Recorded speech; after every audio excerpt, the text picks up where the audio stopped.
Hey basketball guys, we have news. Let's go to more Los Angeles Lakers news, but first, don't forget to subscribe to the channel and leave a like.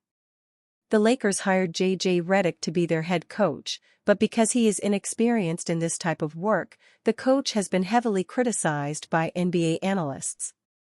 In the opinion of analysts and some Lakers fans, this squad needs a coach with more experience and who can extract more from the players and better manage the minutes of stars Anthony Davis and LeBron James, who has shown a drop in production.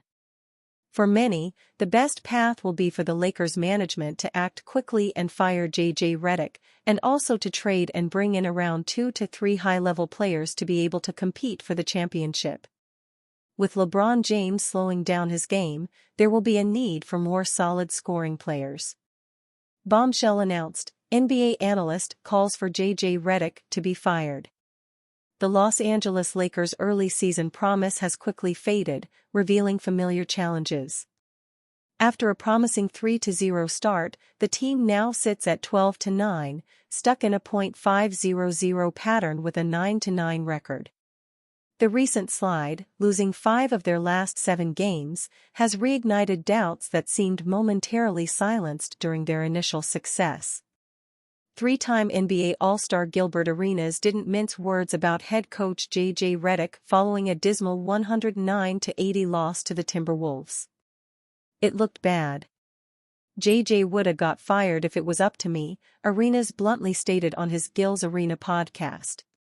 The current season bears an unsettling resemblance to last year's struggles. Despite hopes that Redick would bring a fresh approach after Darvin Ham's inconsistent tenure, the Lakers' record remains virtually unchanged after 21 games. This stark similarity has fans questioning whether meaningful progress has been made. The big difference, though, is that the 2023-24 Lakers stuck around in the NBA Cup, eventually winning the first-ever in-season tournament championship.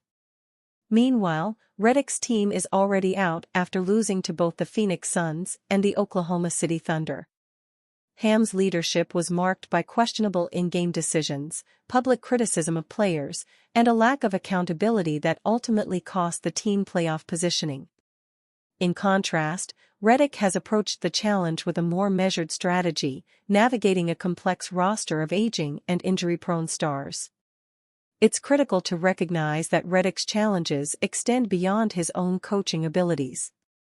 Managing a team with legendary players like LeBron James and Anthony Davis is no simple task for a rookie head coach. The roster's limitations and the pressure of expectations create a high-wire act that few could navigate perfectly. Redick, LeBron James playing 82 games may not be best for him or Lakers. Going into the 2024-25 season, Los Angeles Lakers star LeBron James set a goal for himself of playing in all 82 games. This came in response to questions about his availability after playing in the 2024 Summer Olympics in Paris. But so far, head coach Redick has had James in the starting lineup for all of the team's 21 games. James has stuck true to his word, but the results have not been exactly what he or the Lakers would be hoping for. On the surfaces, James' averages of 22.0 points, 8.0 rebounds, and 9.1 assists look solid, but his shooting numbers of 48.2% from the field and 34.5% from 3 leave much to be desired.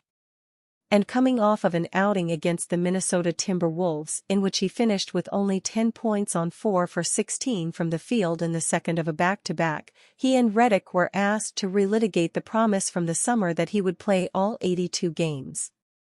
Redick didn't want to make any promises one way or the other, but admitted that could be coming to an end, via Spectrum Sportsnet. "I think we're measuring the players, and we can tell if a guy is running hot or whatever. He does a remarkable job of taking care of his body and getting recovery. I don't know if that's in the best interest of him and us if he plays all 82 games. But if he's feeling well and feeling good, we should play. But we obviously want to manage that as best as we can." LeBron also refused to commit one way or the other on the topic, not really showing any interest in discussing it at all, via Spectrum Sportsnet. "That's a goal, but we'll see. That's something I ain't discussing right now. At this point, it might be better for the Lakers in the long term if James abandons the goal of playing in all 82 games." So far this season, according to Basketball Reference, the Lakers' offensive rating is 16.0 points better with James off the floor. They are also turning the ball over less and rebounding at a slightly better rate. If James is able to take some games off, he'll be a better version of himself in the games he does play. And statistically, they are not significantly worse off without him through 21 games this season. Redick admits offensive issues are looking less like aberration. The Lakers dropped their fifth game in their last 7 contests as they were blown out by the Timberwolves on Monday night in the second of a back-to-back. Redick's team put forth their worst offensive performance of the season, totaling a season-low 80 points while shooting 40.5% from the field and 19.4% from three-point range. The Lakers scored 20 or fewer points in 3 of 4 quarters while also committing 20 turnovers, which led to 26 Timberwolves points on the other end. When asked what was missing for the Lakers on the offensive end, Redick was willing to add it that him calling their previous struggles an aberration is looking less like the case. Jared Vanderbilt saga has backed Lakers into an inescapable corner. Another unfortunate turn. Roughly 15 months ago, the Los Angeles Lakers made Jared Vanderbilt a franchise cornerstone by signing him to a 4-year, $48 million contract extension. It was a bold declaration that the franchise viewed his profound defensive ability as integral to the team's future success. Unfortunately, 15 months later, Vanderbilt has appeared in just 29 of the Lakers' past 103 games, and the highly anticipated date of his return from foot surgery has been delayed. Vanderbilt appeared in just 29 games in 2023-24 and underwent double foot surgery during the 2024 offseason to prevent future issues. Unfortunately, the Lakers' defensive ace has missed all 21 games in 2024-25 and a return date is more of a question mark than ever before. According to Shams Charania and Dave McMenamin of ESPN, Vanderbilt recently discovered a buildup of fluid in his left knee and will now delay his season debut until early January. Lakers forward Jared Vanderbilt has recently experienced fluid in his left knee during his rehabilitation from off-season procedures to both feet and is targeting early January for his return, the Lakers told ESPN on Tuesday. Some might argue that the Lakers can afford to wait a month for Vanderbilt to return to the lineup, but there's a rational line of thinking behind the concern that a trade will prove necessary. Jared Vanderbilt out until January as Lakers' injury woes continue. The hope coming into the 2024 preseason was that Vanderbilt would be ready around the start of the regular season. Unfortunately, that process has been delayed, thus leaving the Lakers without their best perimeter defender. The result has been an atrocious display of team defense, as not even all-defense mainstay Anthony Davis has been able to save the team from ranking number 24 in defensive rating.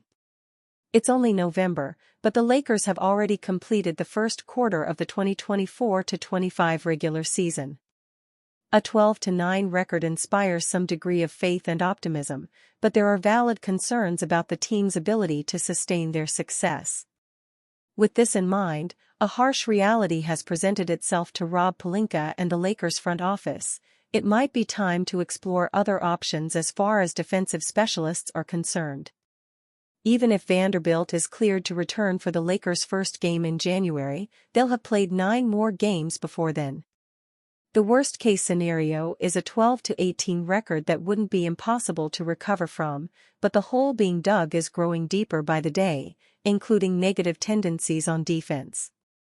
Even if the Lakers play well during that time, the fact remains that Redick will need to make a drastic change to the rotation in January, rather late in the game for someone's minutes to be cut for the sole purpose of clearing playing time for a player who hasn't debuted yet.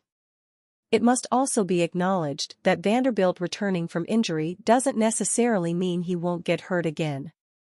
considering 2024-25 is the first season of his 4-year, $48 million contract, that makes his injury history a necessary topic of discussion, including the potential for a trade. It's fair to assume that nothing will happen until at least December 15, when players who signed contracts during the 2024 period of free agency become eligible to be traded, but there are more question marks than ever before surrounding Vanderbilt. Weeks before the new year, the Lakers have already been backed into a corner. It's dangerously close to the time at which they'll need to come out swinging.